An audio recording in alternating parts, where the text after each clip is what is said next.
Perguruan tinggi swasta yang menjadi pilihan banyak mahasiswa Indonesia kini menghadapi tantangan berat. Dari masalah akreditasi yang belum terselesaikan hingga monopoli mahasiswa perguruan tinggi negeri. Nasib perguruan tinggi swasta semakin berada di ujung tanduk. Akreditasi seolah sebuah tiket menuju masa depan yang cerah. Namun, ketika akreditasi kampus turun, apakah masa depan para mahasiswanya juga ikut tenggelam? Atau hanya sekedar formalitas belaka?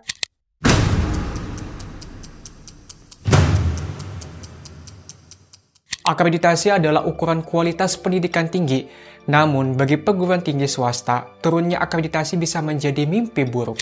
Ketika akreditasi turun, mahasiswa mulai mempertanyakan apakah gelar yang mereka peroleh masih bernilai? Nasib mereka terombang-ambing, seakan masa depan akademik dan karir menjadi tidak jelas. Proses akreditasi memang kompleks, kampus harus memenuhi berbagai kriteria yang ditetapkan, mulai dari kurikulum hingga fasilitas. Sayangnya, bagi banyak perguruan tinggi swasta, mempertahankan atau meningkatkan akreditasi menjadi tantangan besar, terutama dengan keterbatasan anggaran dan sumber daya. Monopoli mahasiswa oleh perguruan tinggi negeri menjadi isu lain yang membuat perguruan tinggi swasta semakin terpuruk. Banyak mahasiswa yang lebih memilih perguruan tinggi negeri karena biaya yang lebih rendah dan status yang lebih bergengsi. Meninggalkan perguruan tinggi swasta berjuang untuk bertahan dengan jumlah mahasiswa yang semakin menurun. Ketika perguruan tinggi swasta kehilangan mahasiswa, dampaknya sangat besar. Anggaran kampus yang bergantung pada jumlah mahasiswa semakin menipis, sehingga banyak kampus harus berhemat dan bahkan tutup. Ini bukan hanya masalah bagi kampus, tapi juga bagi dosen dan mahasiswa yang terancam kehilangan tempat belajar. Tidak hanya perguruan tinggi swasta, bahkan kampus besar seperti Universitas Lambung Mangkurat atau ULM pun tak luput dari masalah akreditasi. Baru-baru ini, akreditasi ULM turun menjadi C akibat skandal yang melibatkan profesor dan penelitian yang dipertanyakan kredibilitasnya.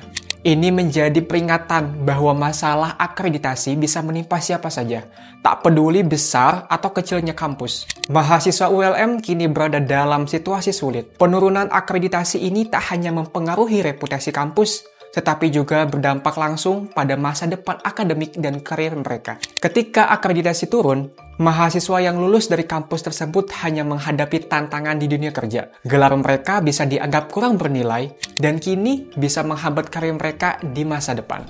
Meskipun perguruan tinggi swasta berada di ambang krisis, ada solusi yang bisa diambil. Dengan dukungan kebijakan pemerintah, peningkatan kerjasama internasional, dan inovasi di dalam kampus, perguruan tinggi swasta bisa kembali bangkit dan bersaing dengan perguruan tinggi negeri.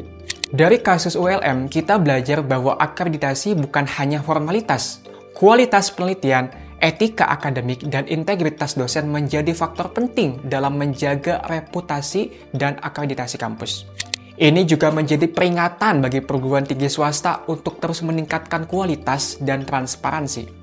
Perdebatan mengenai reformasi akreditasi terus berlanjut. Ada yang berpendapat bahwa standar akreditasi perlu dorongan agar perguruan tinggi swasta bisa lebih berkembang.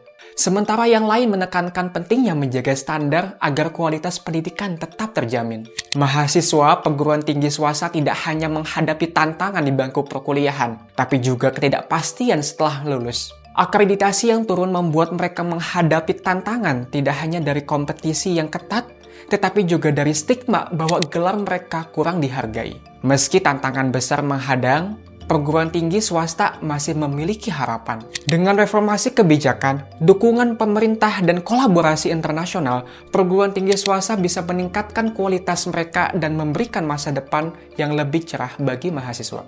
Mahasiswa dan dosen bisa mengambil peran aktif dalam meningkatkan kualitas kampus mereka.